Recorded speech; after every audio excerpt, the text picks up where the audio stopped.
We live in a world where cosmetic surgery isn't taboo anymore. Injectable fillers are more normal than getting a facial, and social media overflows with before and after pictures making surgery look as easy as possible. But behind the glamorous after photos lie tons of hidden risks that can leave people disfigured, in constant pain, or even hospitalized. In today's video, I'm sharing true horror stories of plastic surgery gone terribly wrong. Everything from unlicensed injectors sending unsuspecting patients to the emergency room, all the way to botched nose jobs leading to life-altering deformities. By the end, my hope is that you leave here being more informed and a little bit more cautious, because one wrong move in this industry can cost you far more than just money. Ladies and gentlemen, please buckle up, because today's video, it's not gonna be pretty. Cosmetic procedures are more accessible now than ever before. Clinics pop up on every corner selling you these incredible deals, and social media is filled with influencer endorsements. But while it's easier to get quick lip filler or even a quick nose job, it is even easier today to fall into the hands of unlicensed practitioners. And I know you're probably thinking on the other side of the screen,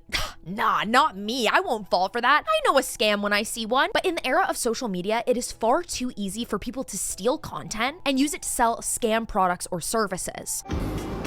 What is this doctor talking about? This thing is clearly fake. It's not my account. The videos are stolen. These are not. Plus, sometimes regulations can be so minimal, it seems like absolutely anybody could just purchase filler online, open up some cheap workspace, and start injecting people with absolutely no license. And then start injecting these unsuspecting clients. It's terrible. Just look what happened to this person. Story time on an alleged scamming plastic surgeon. Here we go. Let's start off with how I even knew about this surgeon. I had a friend. She went to go see this certain plastic surgeon. She was raving about the work, and I really liked them too. So I went to go on this person's Instagram, the surgeon's Instagram, to look at his work. I booked a breast aug consultation, paid my $100, which it could have went to surgery fees if I went through with the surgery. I seen the surgeon, talked about himself. He was pretty cocky actually. It was to the point where I feel like he was putting the other surgeons down that was in the area. And so I was just like, okay, well, let's go through with it. So we go into the examine room to go get my girls looked at. He comes in, measures my boob, because there's a level to droopness that you're that would not qualify you for a breast aug. If you know, you know. Takes one look at my breast, and he was like, yeah, you're gonna have to get a second opinion on that because I can't operate on that, unfortunately. I fucking left the office sobbing because he had me thinking my boobs were not fixable. What he could have said was, I don't feel confident enough to give you a breast aug that you will be happy about. How about you go find another surgeon, get a second opinion, but I actually do recommend you getting a breast lift. I did not know that breast lift was a thing until I became a plastics nurse myself, which was 3 years ago. He basically took my money, took my $100, didn't even give me an advice, a medical advice. He said was, go get a second opinion, I can't work on you. Fast forward to now, I applied for a plastics office. I didn't know he works there. I was just like, wait, why does that name sound so familiar? I was texting my coworker during the time, told her about this, and then she was like, wait, are you talking about so-and-so clinic? Don't work there. Don't work there, because there's a certain surgeon that got sued because he was basically scamming the patient, was stealing the patient's rebate.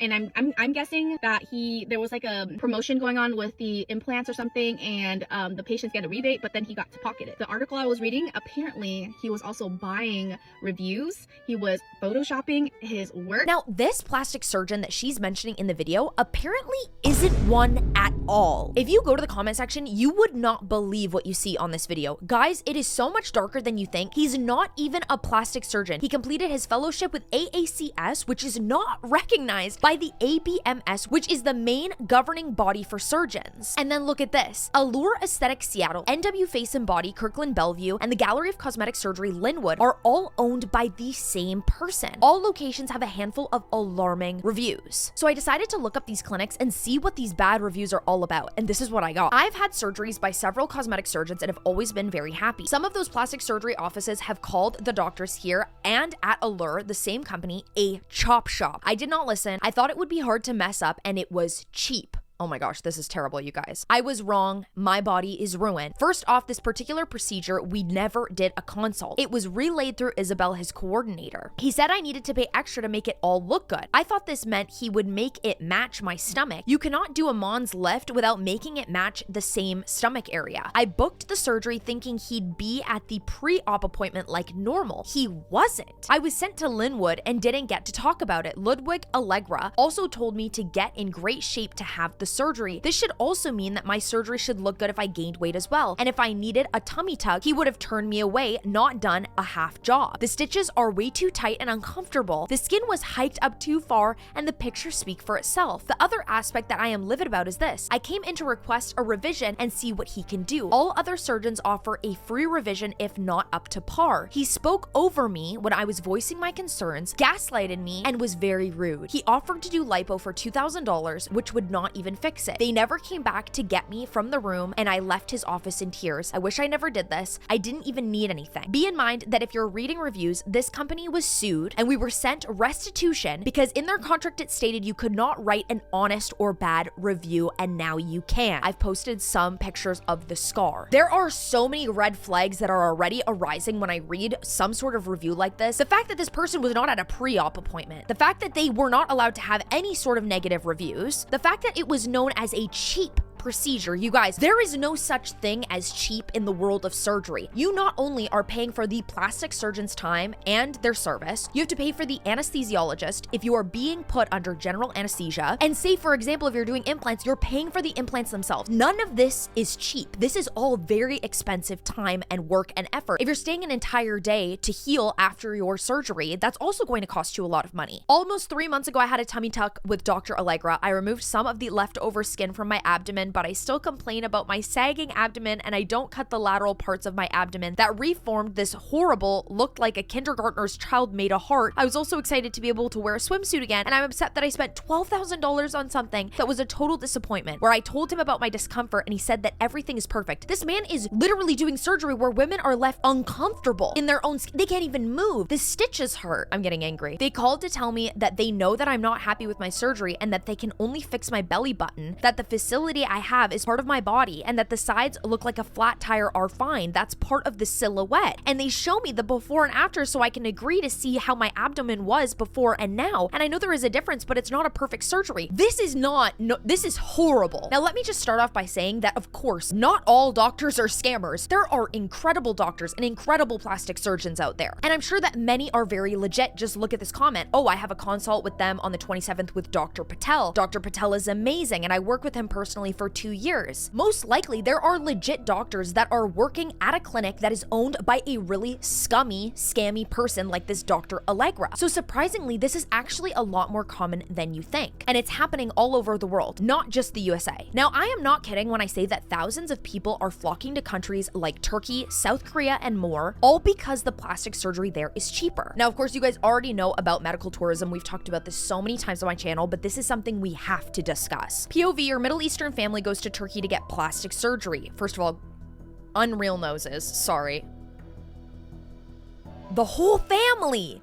10 days later, my one big happy botched family is the caption. It's not sad that they did something to feel more confident. It's sad that our society made them think that they weren't good enough before. Their noses were gorgeous. Sorry, queen. And this is the actual name. Medical tourism. Medical tourism can seem like the most obvious choice. Lower costs, quick appointments, and a vacation environment. Flight, hotel, surgery for less than what a single procedure might cost at home. And at the end of it, patients go home with a perfect transformation at a fraction of the price. But cheaper doesn't always mean safer. Unless you're doing thorough research, verifying the clinic's certification, and ensuring the surgeon's track record, you could be putting your health and your face at a very high risk. Language barriers, fewer legal protections, and the inability to easily go back to the doctor for quick follow-ups can compound the risks exponentially if something goes wrong. So what happens when you actually end up botched during this medical tourism? Of course, you go home and you pay double the price to fix all of the mistakes. And sometimes being botched can actually be the least of your problems. A mum has claimed a clinic in Turkey charged her $8,000 in hospital fees after they botched her mummy makeover, then threatened to hold her hostage if she didn't cough up the cash. Holly Guest travelled to the country earlier this month to undergo tummy tuck, breast implants with uplift, and liposuction operations known as a mummy makeover. Holly, who lives in Grimsby, Lincolnshire, stumbled upon one Turkish clinic on Facebook that had glowing reviews of its mummy makeovers and paid £7,900 for the operation. When she refused to pay, the mum claimed staff threatened to block her returning home by cancelling their flight unless she paid the extra charge. Fearing that the clinic might be able to do this as they had her her flight number and passport details, Holly claims she rushed to the airport and booked another flight to flee the country as quickly as possible. Holly now faces further surgeries to remove the 3 hematomas in her stomach doctors discovered back in the UK. That's right, she was fully held hostage, and all of this for a mommy makeover? And she's not the only one that's suffering from the consequences. The cut a litre of pus from my bum cheek. Geordie Shore's Sophie has revealed she nearly died from botched butt lift surgery in Turkey. She's had to have reconstructive surgery and told people don't get a BBL. Pus? Oh my god! A British girl has died after undergoing weight loss surgery in Turkey, and she posted her whole journey on TikTok. It feels crazy to say that out loud because I've wanted this for so long. 20-year-old Morgan Ribeiro flew to Turkey for a gastric sleeve earlier this month. She spent £2,500 on a procedure that could have cost her 11 grand in the UK. But on the flight home, Morgan went into septic shock. Doctors discovered that her small intestine had been cut, causing a deadly infection. The thing is, weight loss surgeries in Turkey come with more risks than with the NHS, but a rising number of people are flying out for them. After all, with NHS waiting lists, it could be years before you access one here for free, if you qualify at all. And Morgan had faced a lot of bullying over her weight, which her mum says she's always battled with. She doesn't want this to happen to another daughter, saying, "I don't want her life to be in vain." PTSD and literal death? Where is the line drawn here? Is this really what the girlies are putting themselves through and risking their lives for just to pay 20% lower prices? In the worst cases, patients wake up with unexpected changes. A different implant size, a nose shape they didn't request, or major nerve damage. And once you've left the country, follow-up or legal recourse can be nearly impossible. And that's of course not to say that every clinic abroad is shady, of course not. There are legitimate, highly skilled surgeons worldwide, but with how many budget deals there are going around with no robust regulations is enormous. If you're lured by half-price surgeries, just know that half-price safety is gonna come along with it. And speaking of half price, this is not the price that you're going to be paying when you have to go through serious reconstructive surgery to fix all of these mistakes. Because yeah, almost dying can actually have a huge effect on your wallet. You're basically trying to revert your body into a state it once was in before the implants and the fillers. And it's never going to be easy. And sure, you can always sue your doctor in case something goes wrong, right? But the never-ending list of reconstructive surgeries is going to take away from any sort of legal battle. How are you doing personally, but then also legally? How is the fight? It's a day-to-day thing. I'm still having surgeries to fix what he's done to me. It's an uphill battle. Since I've worked with Dr. Cole, I have had about 5 eye surgeries and 2 regarding the implants. I told him I just wanted my eye fixed, a little bit more support, and that's when he just suggested all these other procedures and stated that he had daughters. So he knew how important it was for females and how their appearance. And with someone who's always struggled with how she looked, I was very excited when he told me, hey, I can make you look, more feminine, give you more of a definition of your cheeks.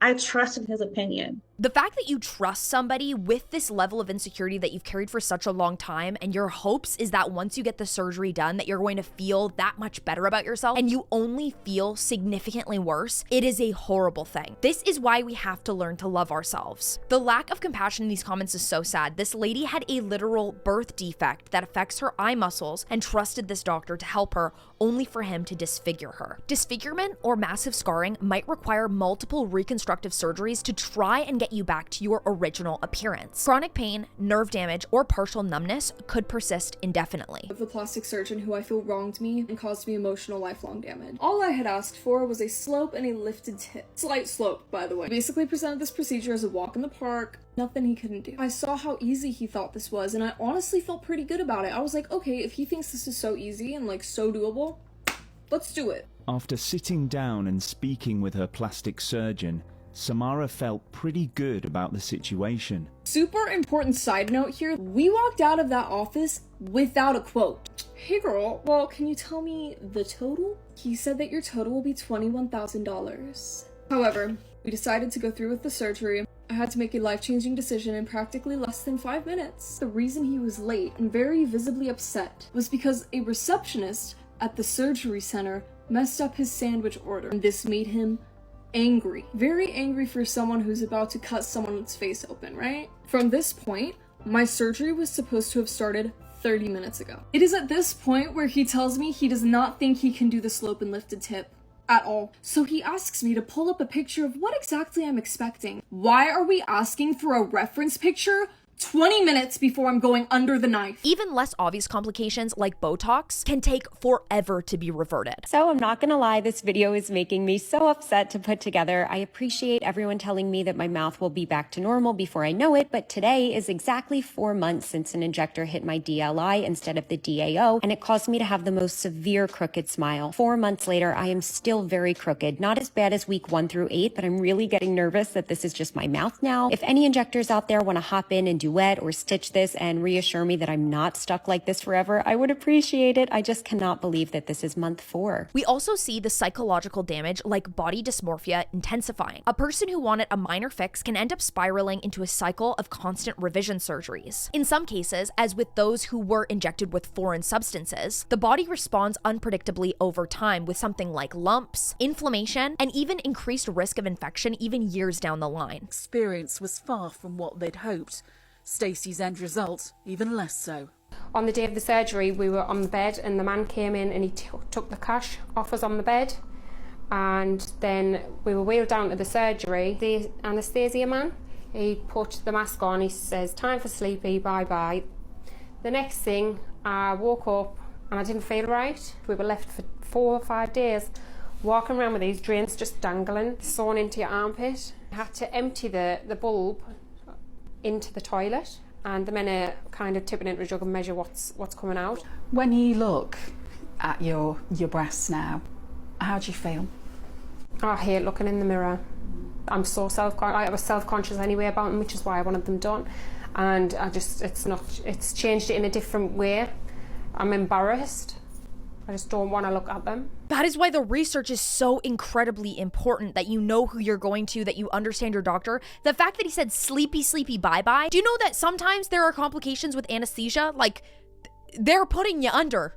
There is a risk in that too. Time for sleepy bye-bye would have had me off the table out that damn door. Same girl. And in case you thought that this wasn't true, here is a literal plastic surgeon talking about the heightened risk in body dysmorphia amongst plastic surgery patients. I don't do nose jobs. I did them for 10 years, but they're tough. And nose job patients, when you look at body dysmorphia, the highest percentage of people with body dysmorphia who are plastic surgery patients are nose job patients. And with nose jobs, there's a lot of elements that you don't have control over with scar tissue and things that I just never loved doing them. So about after 10 years, I gave them up. Well, the nose is right smack dab in the middle of your face. Like, I would be staring at it every single day. Like, I mean, I don't really stare at it now because I'm kind of like, well, this is my nose. So, I mean, there's nothing I can do about it. But if I was out here getting this snap, crackle, popped, I would be like, is it kind of messed up now? I don't know. I could imagine that would be really damaging. So now you might be thinking, oh, Lael, it's fine. I'm not even going to be getting surgery. I'm just going to be getting some fillers. It's just a little bit of filler. But newsflash, fillers can be just as easy to get botched. Why, might you ask? Well, one of the main reasons is the easy way that so many people seem to be getting hooked on it. They fill and fill and fill some more, and then they end up with these massive duck lips that in fact make them look older. And yeah, we're suffering from the exact same problem here. People just go scrolling through TikTok and other social medias and find some random, cheap clinic near them and end up getting botched by some quack in a lab coat. These mishaps typically occur when a nurse injector actually injects the filler either into a blood vessel or very close to it, causing vascular occlusion. The filler blocks oxygen and nutrients, leading to tissue necrosis. The flesh essentially starts dying from the inside out. It is terrible. Another big issue is the migration of filler. Over time, filler can shift away from the injection site, creating lumps or puffiness in unexpected areas like nasal folds drifting up near the eyes. The woman that you see above in the video, she has filled her nasolabial folds a few times. Filler in the nasolabial folds usually doesn't migrate very fast, but after you've filled a few times, it's not uncommon that you start looking a little bit swollen in the part above the nasolabial fold. What has happened then is that the filler that you've placed have slowly started to wander up into the nasolabial fat pad, creating a swollen appearance up there. In the worst cases, if the injector is using using illegal or subpar products, you might even get an awful infection. This is really common with black market silicone fillers, which is completely different than your typical hyaluronic acid fillers. Another day, another botch. Lucy Duncan has taken to social media to bravely talk about her story. It's out there for everyone to see, these awful pictures of infection and her tragic story. Lucy went to see Holly Fitzmartin makeup and had alleged Botox. She then proceeded to have a severe infection that required antibiotics. She reached out to get some advice, and the complication management was just dreadful. Ice and allergy tablets apparently, and maybe it's viral. First of all, that's just wrong. Really poor complication management, really poor understanding. She's then visited A&E, where they've diagnosed that severe infection and fortunately treated it quickly before something more severe potentially happened. And then they've suggested allegedly that the Botox was black market. So we have a situation here where someone's charging £105 for 3 areas, basically potentially losing money. And why is that? Because maybe it's not real Botox, we don't know. Because where Lucy has asked Holly Fitzmartin for the Botox prescription, the prescriber, all the proof, this kind of stuff that should be just quick and easy to share, that's not been possible. Why? The question is why? Maybe this was fake Botox. Maybe this was black market. There's fake everything. There's fake designer and there's also fake Botox, girl. Stay away from it. Know who's injecting into your face. Be like, girl, what is that? Are we doing Juvederm or what? So the lesson here is always think twice before jumping under the needle. Just because it's not open heart surgery doesn't mean it's not serious. Because you never know who this injector is and where they've gotten their products from and if you can even trust them. And you also never know if you're going to regret this small decision later on. That's why it does require a level of research and understanding. Okay, watch me ruin my beauty with filler. This is what I started off at 21 years old. Never did anything to my face. First syringe of filler in my lips. Second syringe of filler in my lips. Cheek filler, jawline filler. Chin filler, more cheek filler, more lip filler. Okay, so now I look like a human blow-up doll. I can't even tell you how I thought this looked good. Hold on, completely different face. Here is my Simpson lip from the side. And I was working at very prestigious medical spas at this time. Like, nobody said anything. Like, this was like a normal look. One of the worst photos I have of myself because I didn't take it. There's no filter. The lighting is not good. And I look absolutely insane. I know how dysmorphic filler can be. This happened over a period of like 5 years or so. Ultimately, at the end of the day, it's your body, your face, and it's your decision. But these stories do remind us that cosmetic surgery always carries a level of risk. One wrong move in a high-stakes environment can spell permanent disfigurement or years of painful revisions. Before you let some random person poke a needle into your face, especially injecting fillers, please demand thorough understanding of complications and risks, check your references, and watch for those really too good to be true unethical discount deals. Because the truth is, none of these things are cheap. No procedure or surgery is ever cheap. That girl went to Turkey to go get her boobs done. They wanted cash on the surgery table. She did it in cash. All of this is not normal. It's not up to code. And if you did your research behind either the nurse injector you're using or the plastic surgeon that you're working with, you would know if they are qualified or not. And that is a simple Google search. It's better to be safe and do it right the first time rather than spending the rest of your life regretting that split moment decision. Thank you guys so much for watching today's video. If you enjoyed it, please throw a big fat thumbs up and also comment down below and let me know if you like the style of video. You know I only make these videos because I love you and I only want the best for you. If you guys enjoyed it, you can go ahead and watch my deep dive on fillers because absolutely they are something that you need to understand and be aware of before you ever go under the knife. And you can also click here to find out why BBLs are so life-threatening because they truly are. I hope you guys have an amazing day or night or whenever you're watching, and I'll see you very soon. Mwah. Bye.